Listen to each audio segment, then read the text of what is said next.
8 avril 2025, peuple d'Afrique, recevez nos salutations. Une manifestation géante.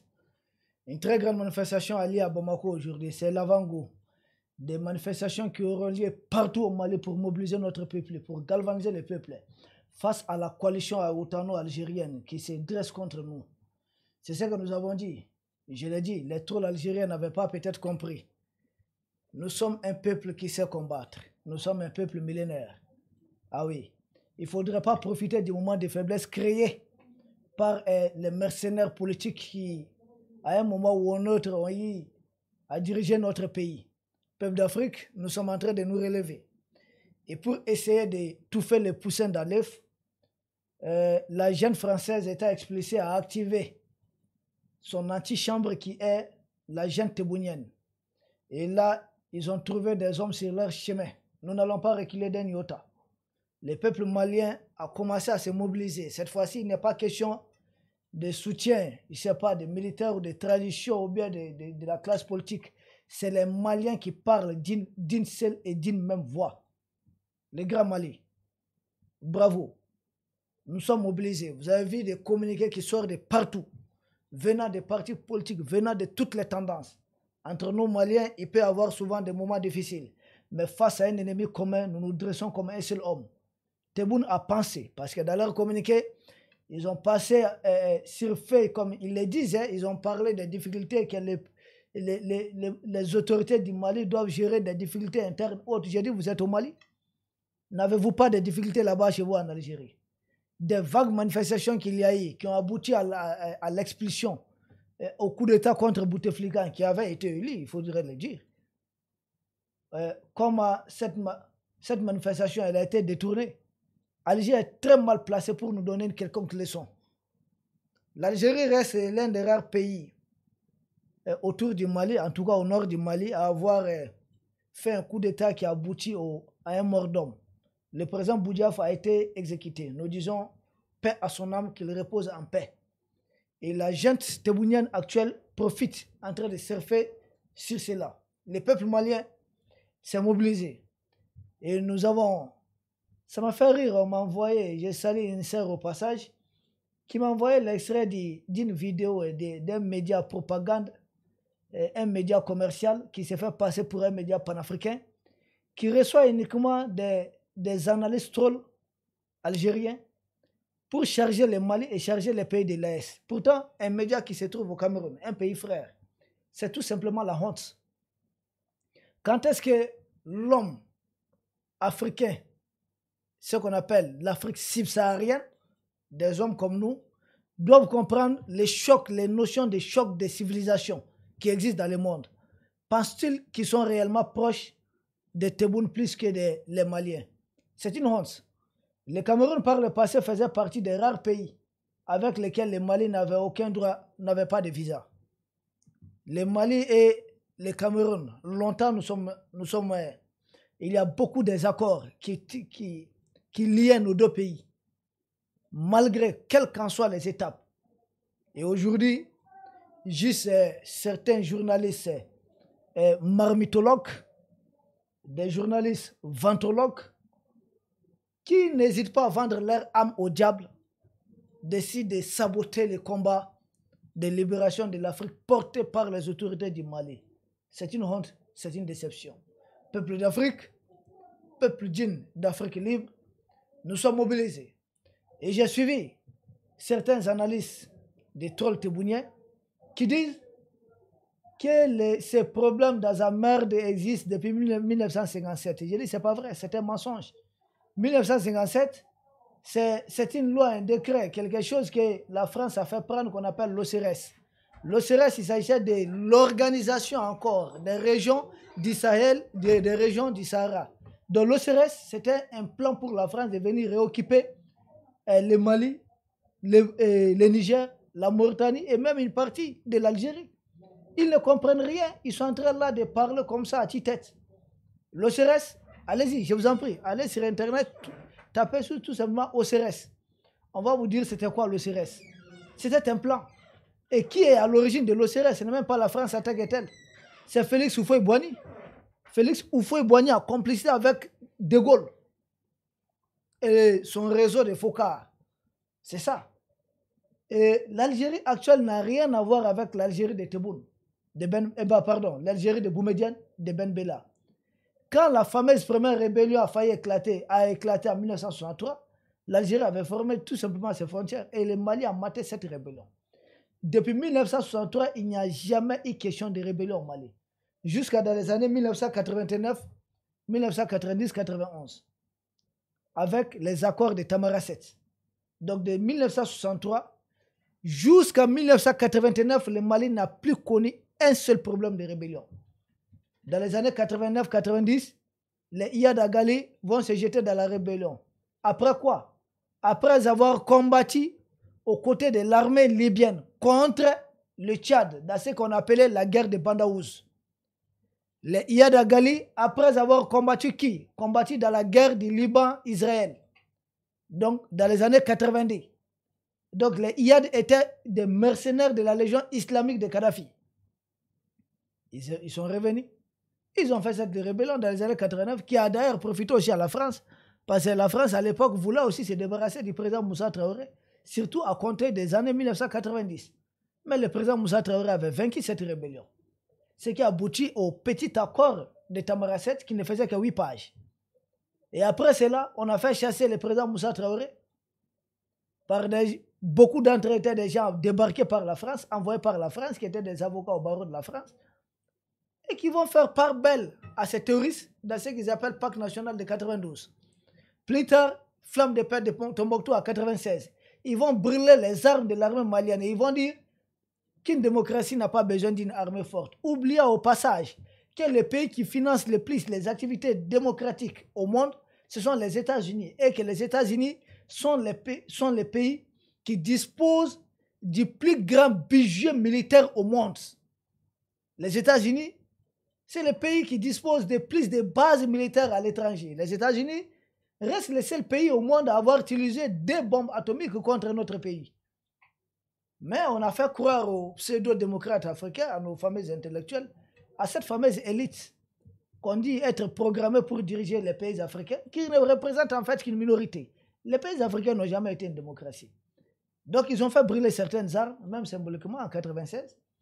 En 2006, cette même crise va revenir avec le président Amadou Toumani Touré Tété. Là encore, il y aura l'accord d'Alger. Et il faut attendre 2007, quand le Mali autorise Alger, donne attribuer un marché à la société pétrolière algérienne, Sonatrach, de mener une prospection dans le nord de notre pays. C'est là que Alger va découvrir suffisamment d'hydrocarbures, de gaz. Et Alger, comme étant une junte aussi à la solde de la France, glisse les rapports à la junte française qui contacte aussi l'oncle Sam. Ça, c'est en 2011. Au lieu de rendre les rapports au Mali. Et fin 2011, les terroristes débarquent au Mali depuis la Libye. L'invasion du Mali commence. Et qui on appelle au secours? La même France encore. Pourquoi? Qui appelait la France? C'est le président Diokounda Traoré. Où était-il quand on faisait le coup d'État contre le président Amadou Toumani Touré? Il était en tournée chez Blaise Compaoré au Burkina. Blaise Compaoré qui l'a mis au pouvoir, c'est cette même France encore.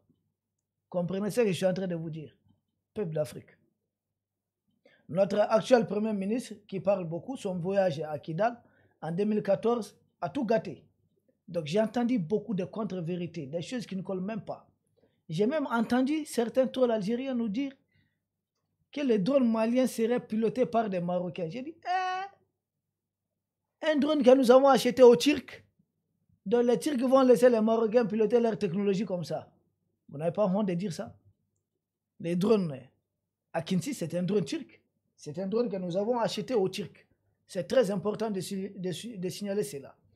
Encore pour aller beaucoup plus loin, ce qu'il faudrait tout simplement dire, Alger n'a jamais renoncé à son fameux accord d'Alger, qui donne à Alger un poids géopolitique majeur ici en Afrique de l'Ouest. C'est très important à souligner, c'est très important aussi. Maintenant, les trolls algériens qui disent que l'Algérie est forte, l'Algérie est comme ça, je vous dis, David contre Goliath, ça existe. Nous sommes un peuple fort. Là où nous avons chassé la junte française, n'oubliez pas que la France avait des bases militaires partout ici. Alger n'a pas de bases militaires ici. Parce qu'on dit l'Algérie, c'est un pays frontalier, faites attention. Mais je dis la France l'a été ici, dans nous. Oui, oui. Comprenez, quand je dis dans nous, là, ça dit à l'intérieur de notre pays. Partout, même au niveau de l'aéroport. Ce qui veut dire à quelques kilomètres. À moins de 50 kilomètres de là où réside le président. Mais ils ont été expulsés. Hey, faites beaucoup attention. Aussi petite que soit une forêt, on y trouvera toujours suffisamment de lianes pour attacher un homme. Ne le faites pas. N'osez pas. Antechomide. Comprenez ce que ça veut dire? Bon. Des drones maliens pilotés par des Marocains, des Émirats Arabes Unis qui sont derrière le Mali. Je dis, si ces pays-là étaient derrière nous, ça allait être bien. Ah, franchement. Si les Émirats Arabes Unis, avec tous leurs milliards de dollars là, étaient là vraiment en train d'aider le Mali, on allait tellement être une superpuissance maintenant, ça allait être tellement bien. Si les Marocains pouvaient vraiment nous aider avec leurs avions F-16, ça allait être tellement bien. Mais seulement ce n'est pas le cas. Arrêtez de mentir. Arrêtez tout simplement de désinformer. On dit que le Mali a des accords avec le Maroc comme ça, formation armée de l'air comme ça. J'ai dit, mais beaucoup de militaires maliens ont été formés aussi en Algérie. Les Maliens envoient beaucoup de gens se former en Algérie. Alors pourquoi cela n'est pas un crime? Ne déplacez pas le problème. Arrêtez de mentir. Les Mali, c'est pourquoi quand Alger dit même que le drone Mali a pénétré son territoire, c'est un mensonge. Les Mali, l'Algérie, la Mauritanie et le Niger, les 4 pays, nous sommes dans ce qu'on appelle, nous avons un état-major conjoint qu'on appelle MOC. Cet état-major conjoint permet aux 4 armées de coordonner leurs actions. Mais dans le cadre de cet état-major conjoint, si réellement ce qu'Alger disait était vrai, mais Alger allait tout simplement informer l'état-major du Mali. Ce n'est pas vrai. Les drones là étaient à 9 km parce que j'ai entendu notre sœur qui ça, Linda Larvaoui. Linda, votre âge, arrêtez. Arrêtez de mentir comme ça ne vous ressemble pas, désolé. Que Tinzaouaten est une ville qu'on trouve des 2 côtés de la frontière, Tinzaouaten Alger, Tinzaouaten Mali, c'est faux. C'est faux. Il y a 9 km entre Tinzaouaten Mali et Tinzaouaten Alger. 9 km. En quoi c'est une ville divisée en deux? C'est faux. C'est 2 petites villes de part et d'autre des frontières. Ce n'est pas une ville qu'une frontière divise en 2. Non. C'est même des villes éloignées, ça fait 9 km. Les 9 km là, vous n'avez même pas un seul hameau. Vous n'avez personne qui habite. C'est un gros village, c'est même pas une petite ville. Pourquoi vous êtes là à désinformer des gens qui sont tellement loin d'ici? Et jusqu'à notre sœur Linda a dit, le Maroc n'a jamais été panafricain. J'ai dit, bon, c'est relatif. Je ne suis pas un Marocain. Je n'ai pas de contact avec les Marocains, mais c'est relatif. Est-ce que Alger actuel est panafricain? Alger actuel est vassalisé à la junte macournienne. Oui. Parce que c'est après une attente avec la junte française que vous avez décidé de vous attaquer au drone du Mali. Mais à qui vous vendez tout votre gaz et autres, c'est vous qui soutenez l'industrie militaire de certains pays de l'OTAN. Vous êtes très mal placé pour faire la leçon à quiconque. C'est vous. Arrêtez avec ce que vous faites. Vous êtes plus vassalisé à l'OTAN que le Maroc, je vous jure. Je vous parle sérieusement. Mais pour vous, là, ça ne se voit pas beaucoup parce que longtemps, vous avez été avec des pays panafricains. Alger, au départ, oui, Alger était panafricain. Avec les Ben Bella, avec les Boumediennes. D'accord. Mais le Maroc aussi, au départ, était panafricain. N'oubliez pas qu'en Afrique, avant la création de l'organisation de l'unité africaine, OIA, il y avait 2 tendances. Il y avait ce qu'on appelait les blocs de Mourambia et les blocs de Casa. Les blocs de Casa, c'est des gens qui se battaient pour l'unité africaine. Les blocs de Casablanca. Et là-bas, on retrouvait Kwame Nkrumah, Modibo Keïta, Ahmed Sékou Touré, Père leur âme, le roi du Maroc. Le Maroc a été panafricain, le Maroc a été le cœur. Mais est-ce que le Maroc actuel est panafricain? Je n'ai pas dit ça. Est-ce que Alger actuel est panafricain? Je n'ai pas dit ça. Mais si on fouille de l'histoire, chacun de vous a été peut-être panafricain à un moment ou un autre. C'est facile. Et puis pourquoi vous voyez tous les problèmes en marocain? C'est ça que je ne vous comprends même pas.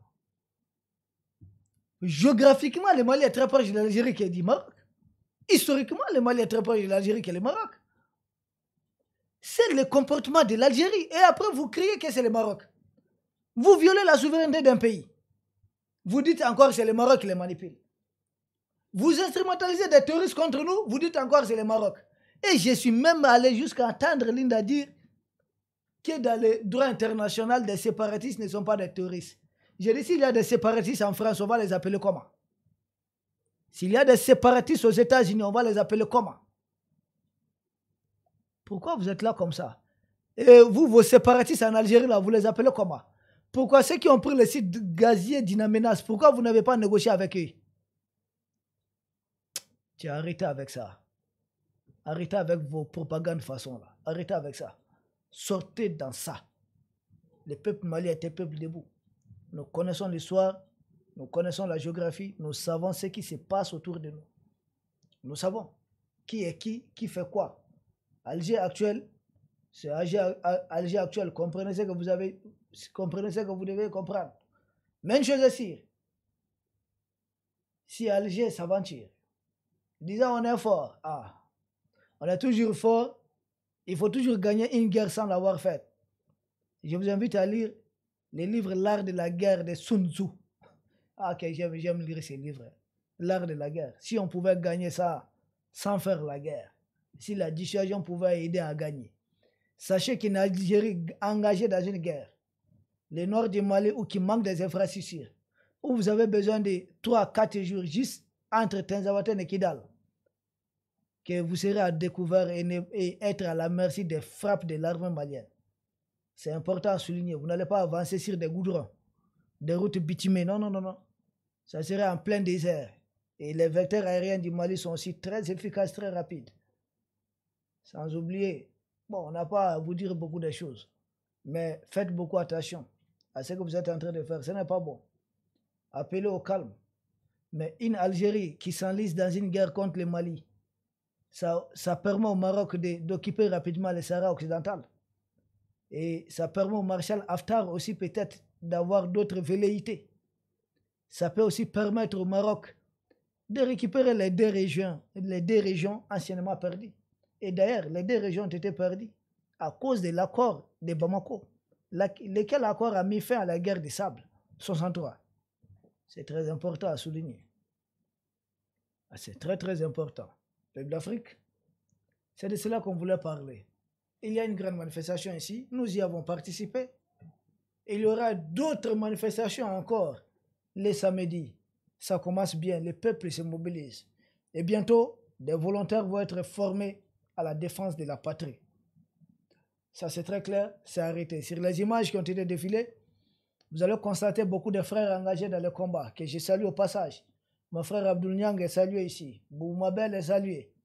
Les frères Moadou Sidibé du Gandhi malien est salué. D'autres frères encore, ils sont très nombreux. Je m'excuse pour ceux dont je n'ai pas eu à prononcer les noms. Et vous autres aussi, vous êtes tout à fait engagés. Si vous faites un tour au Mali, il y a un plateau, une émission que nous animons maintenant chaque vendredi, Parole aux Africains.